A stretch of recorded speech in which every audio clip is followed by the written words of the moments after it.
today I have with me Raquel Santiago, and she's a whirling expert, and today we are going to learn so much more about the whirling dance forms and get to know more about Raquel's journey with dance and her relationship with dance. You were born and raised in Barcelona, and so how was it growing up there, and was there any earliest memory of dance that you have? Yes, I was born in Barcelona and I grew up in Barcelona. But I don't have early experience with dance when I was a child. I started dancing very, very old, like when I was 27. Very old. Like before that, I never danced before. Yeah, it's never too late. Never too late. Yeah, it's what I say to my students sometimes. Yeah, my first experience with dance was through therapy. When I was 27 years old, I was hospitalized for anorexia. I had anorexia.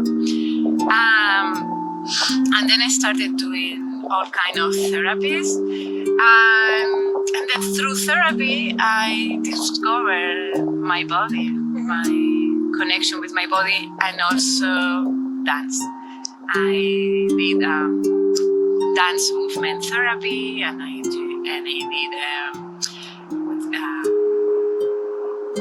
I forgot somatic therapy. And both of them helped me to really connect and to release all the trauma from my body. And then it was kind of it's miraculous, because in that space I started dancing very, casual. It was kind of my body told me start dancing, following the internal movement that because it was releasing some emotions and some traumas. And that's when I discovered dance. I was, I really love dance. Right. That was the beginning of dancing. That was really, really glad that this art form is helping people in so many other ways than just being a performing arts field.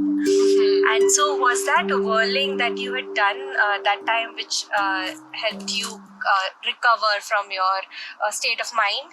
Yeah, I think it opened a door for me to understand who I was and the things that happened to me, and to heal myself and to dance. Okay. So as you now join this world of whirling, so there are a lot of different styles around the world, right? Which have this whirling. How do I say that movement?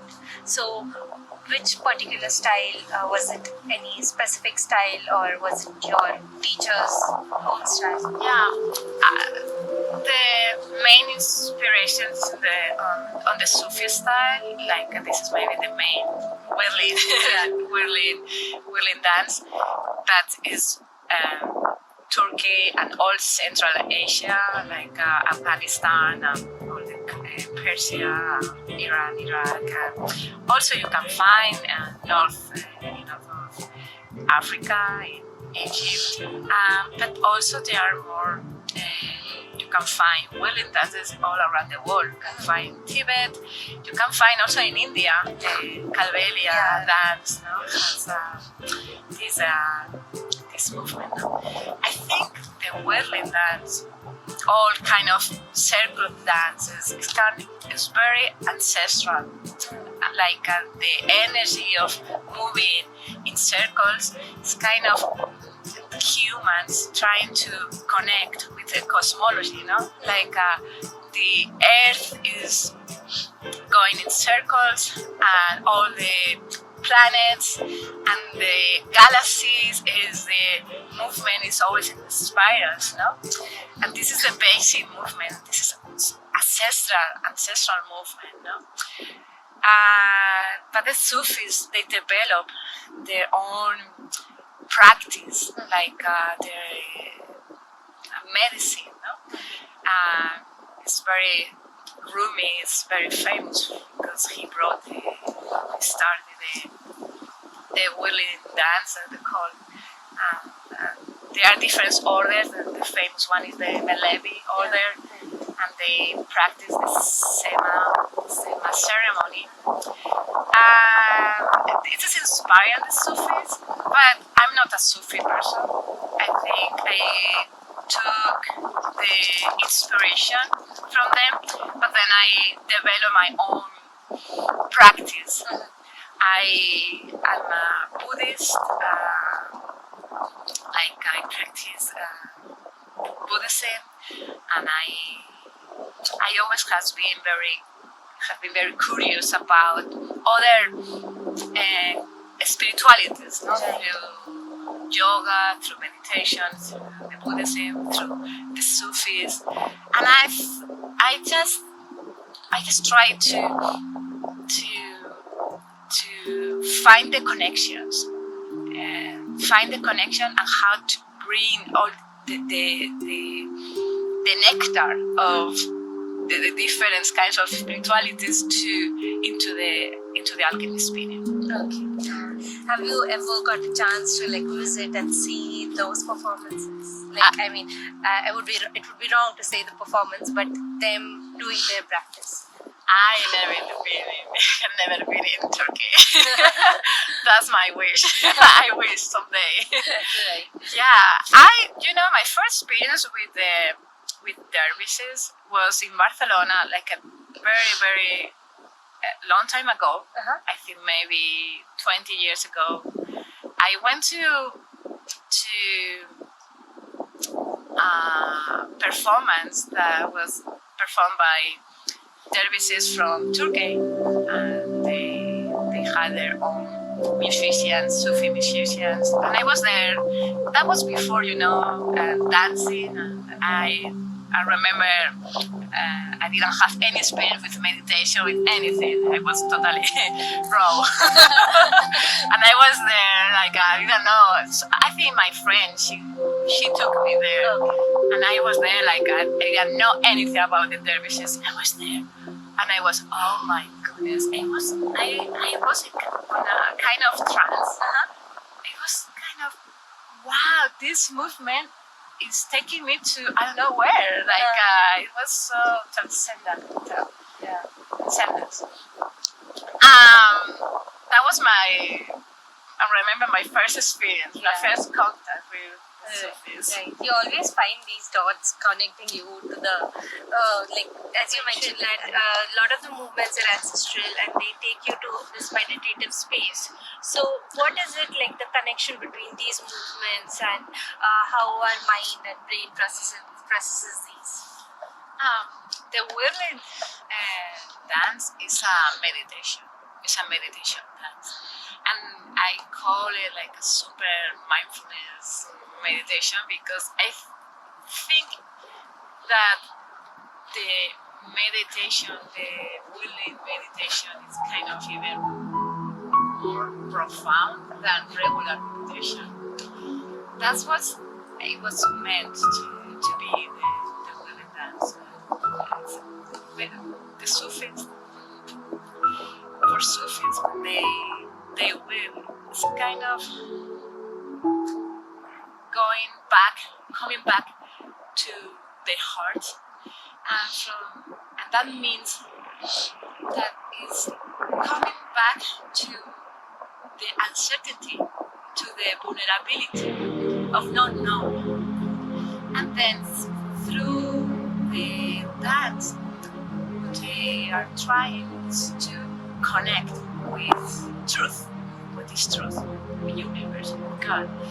And what I really love, he said that if you want to know the truth, if you want to connect with God, you have to do it through your body.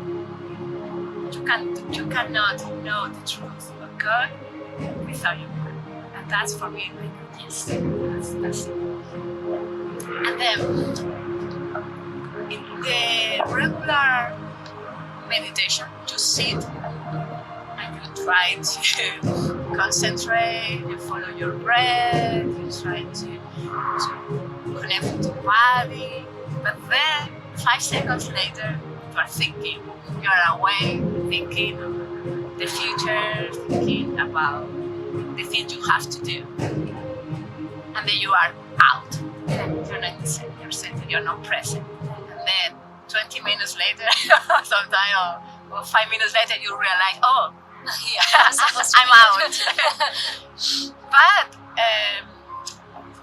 on the whirling dance, you can't do that because you need to be present. Because if you are not present in your body, maybe you can get dizzy. You get dizzy, and that's very not a good feeling. we all know it.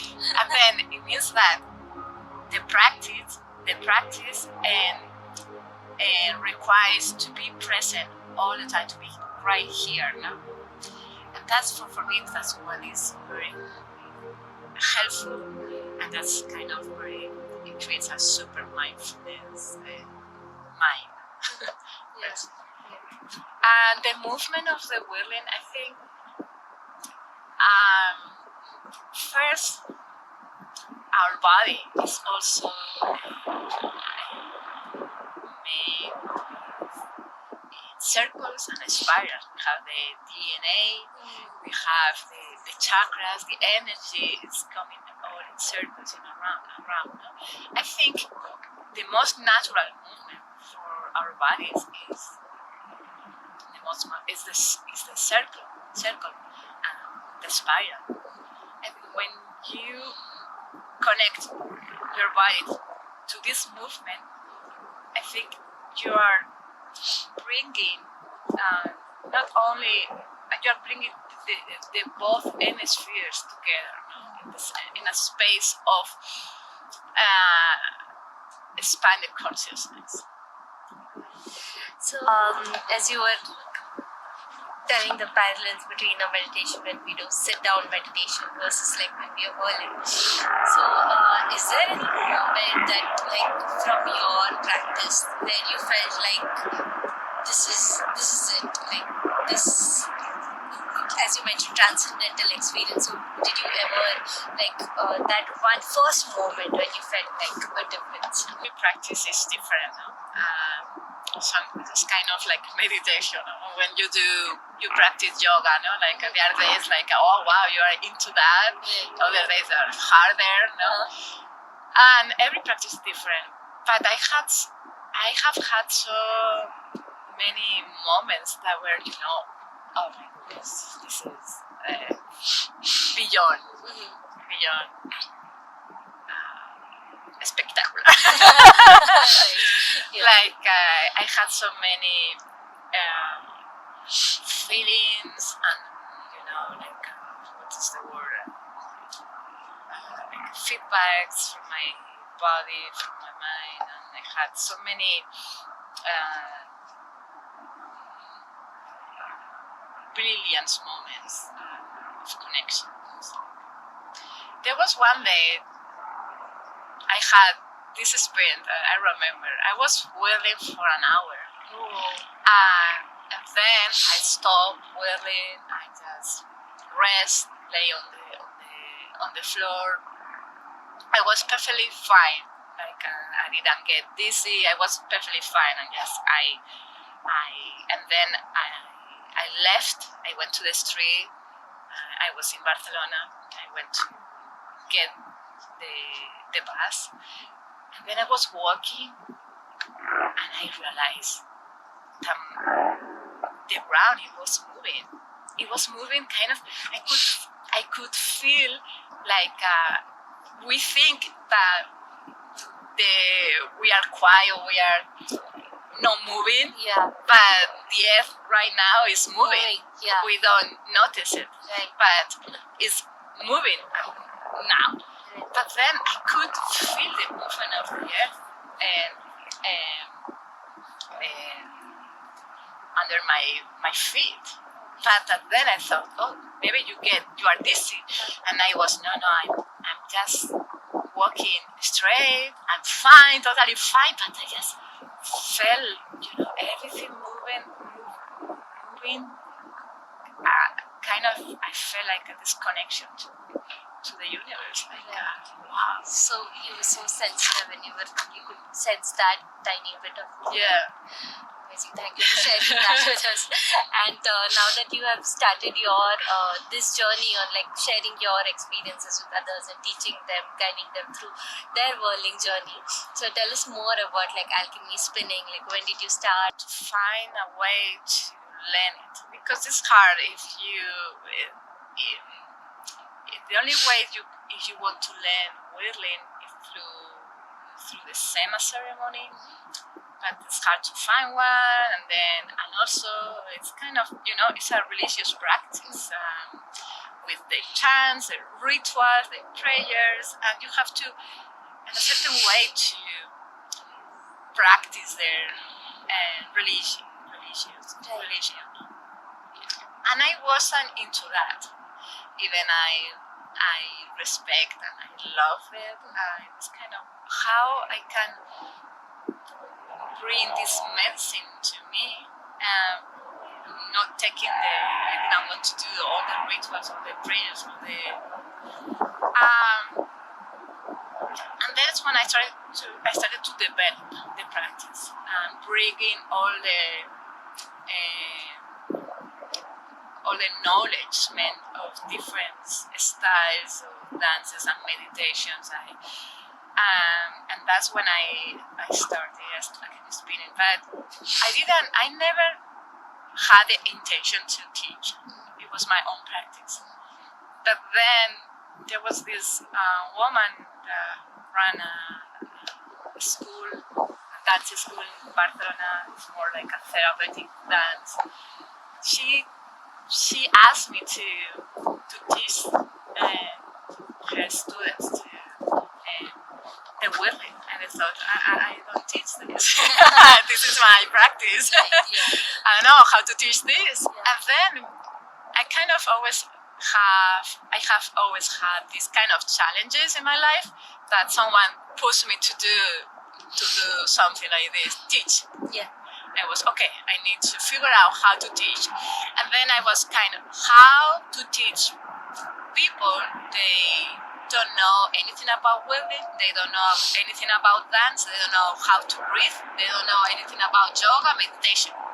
And then I tried to be more under the skin of these people. They don't know. They don't have any dance experience, and that's what. That's when I developed spinning. That's a nice story behind it.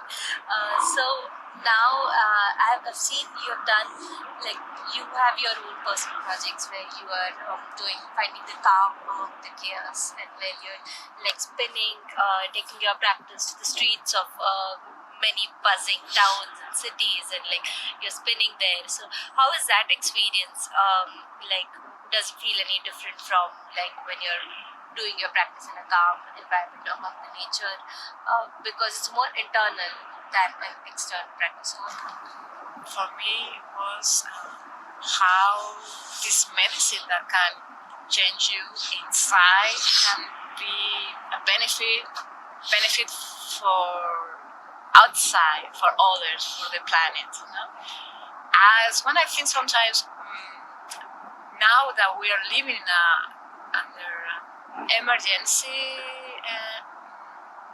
moment, like with climate change, so much environmental problems, I think that all these spiritual practices must do something.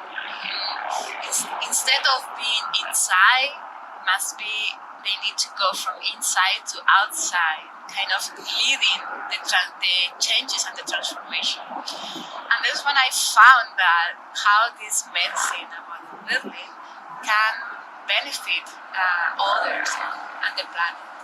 I became an activist, an environmental activist, and then for me, the whirling dance kind of very symbolic image about the earth whirling, no? And then how to connect with earth, Mother Earth,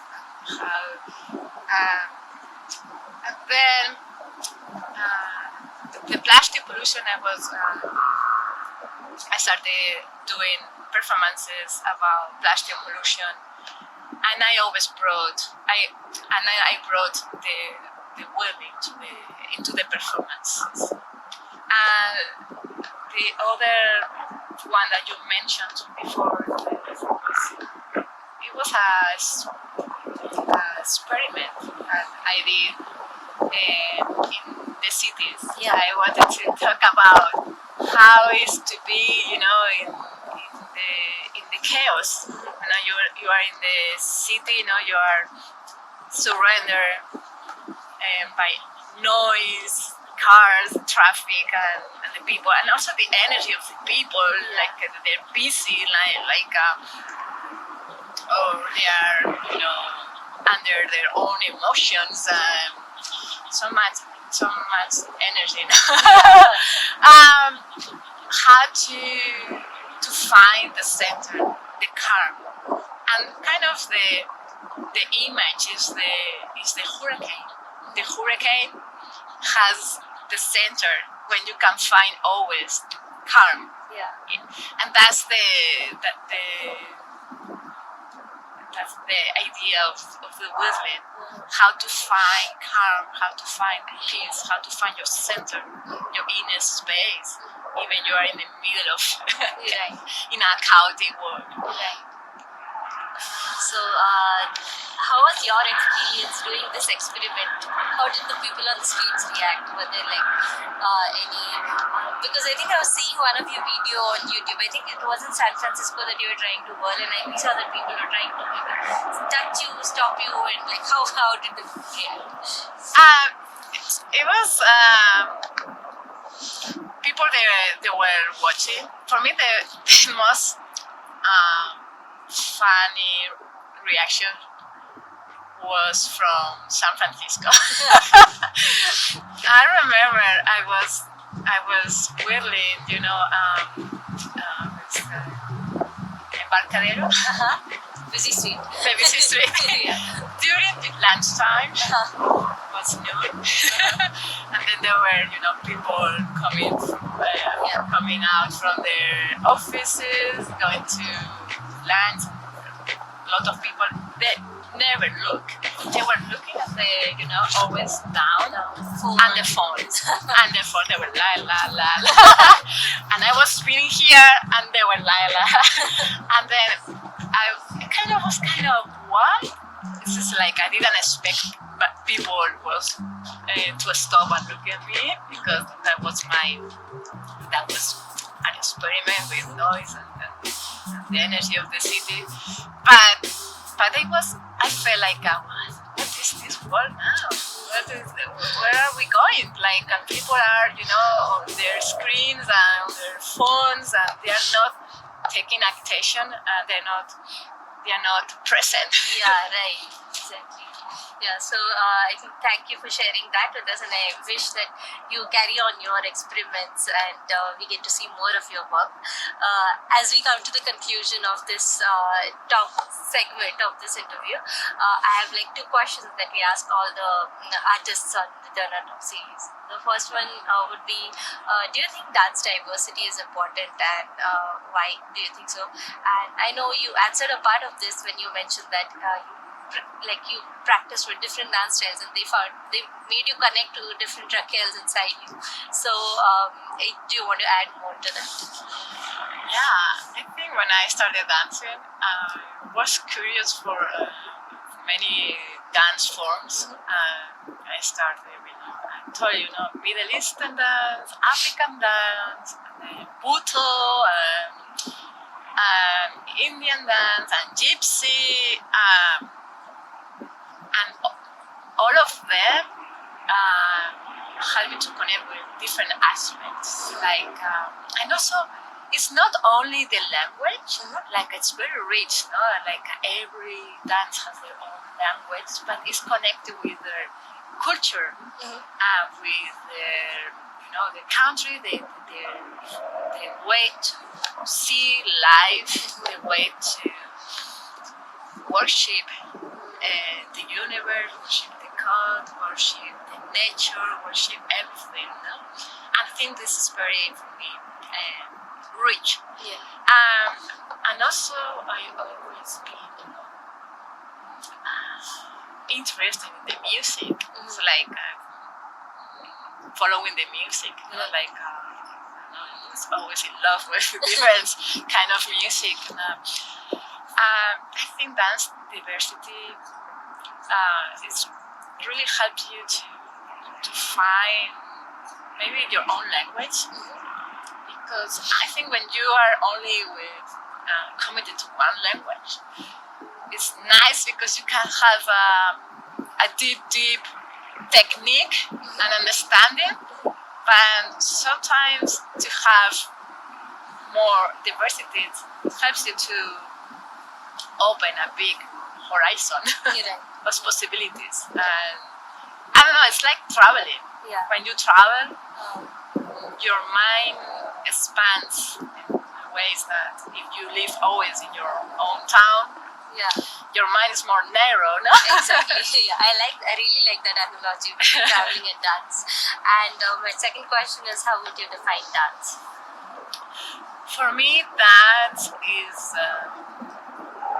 I think, dance is not, it shouldn't be something about, it shouldn't have the purpose to be like an entertainment. Dance comes from inside, it's a language. It's a language that we can speak everything through dance. The things that our traumas, to connect with our emotions, to connect with the reality of our world, to speak about your needs, about different aspects of life through dance. I think dance is a language that helps you also to heal yourself, to transform you. I think when the dance comes from inside, from a deep connection and a deep communication, is when it's very rich to see outside. It comes from inside. First, the feet and the arms. Usually, the Sufis they place the right hand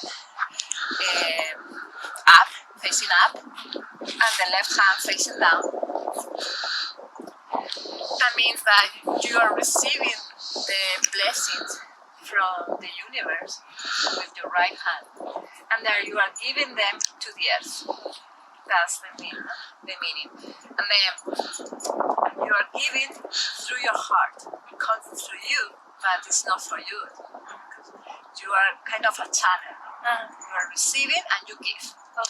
And then always the mind is here, the heart. And then you use the breath, you follow your breath, and kind of like a meditation. I'm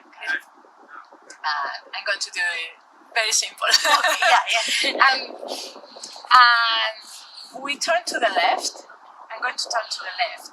And then you start very, very slow and taking steps.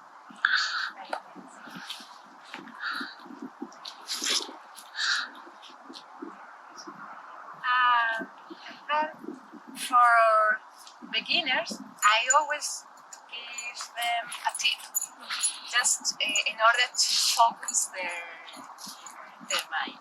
And then with your left hand, this is for left hand. And with the left hand, you're going to look at your left hand. It's going to have a spot for your eyes. You have this spot. You can maybe place your right hand here, rest here, or maybe you can just face your right hand up.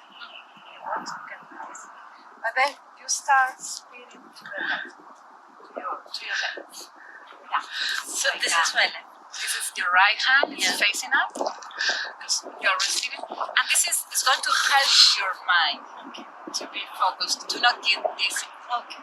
This is for the beginners. But then, when you, after a practice, maybe you're going to find that you can stop looking your hand and just kind of empty you're not looking anything. Okay. What you are looking always is inside. It's just always following the breath. Okay. When I will, you can even will with your eyes closed. But it's when you achieve the center, when you are in a deep connection with your center.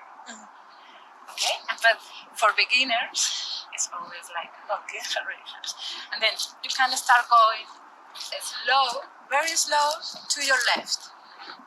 Left. Look at your left hand. Yeah, sorry.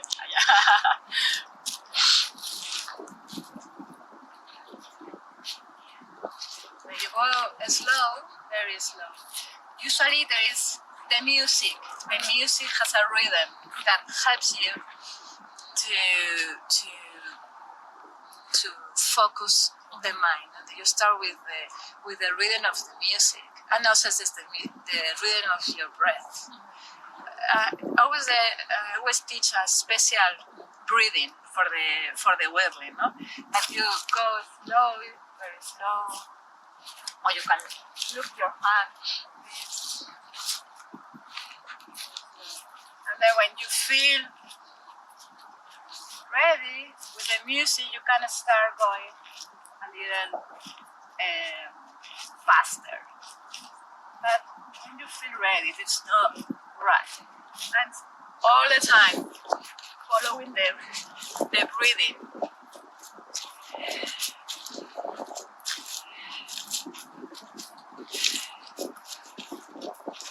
This is not the ideal floor. Yeah, should be, flat, even. And I feel the little rocks under my feet, the little branches. That is okay. That is, I think this is an idea of what is the web. But then when you achieve the movement,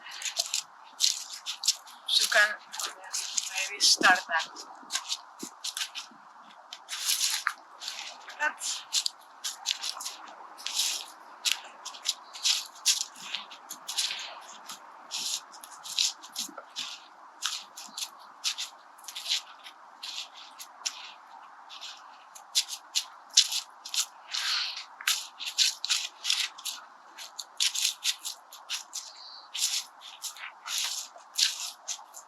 and then just stop. Just stop. Just start going slower.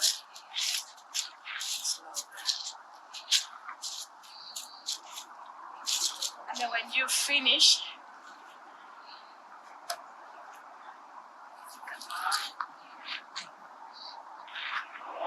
and then you go to the ground to rest.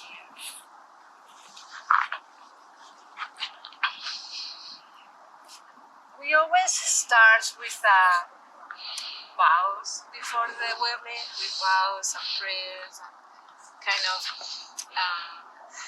the whole group together. We create a space for the practice, and we always end with integration. Sometimes with art, with painting, with writing, because it helps when you have so many, sometimes connections, things happen inside that it's nice to integrate.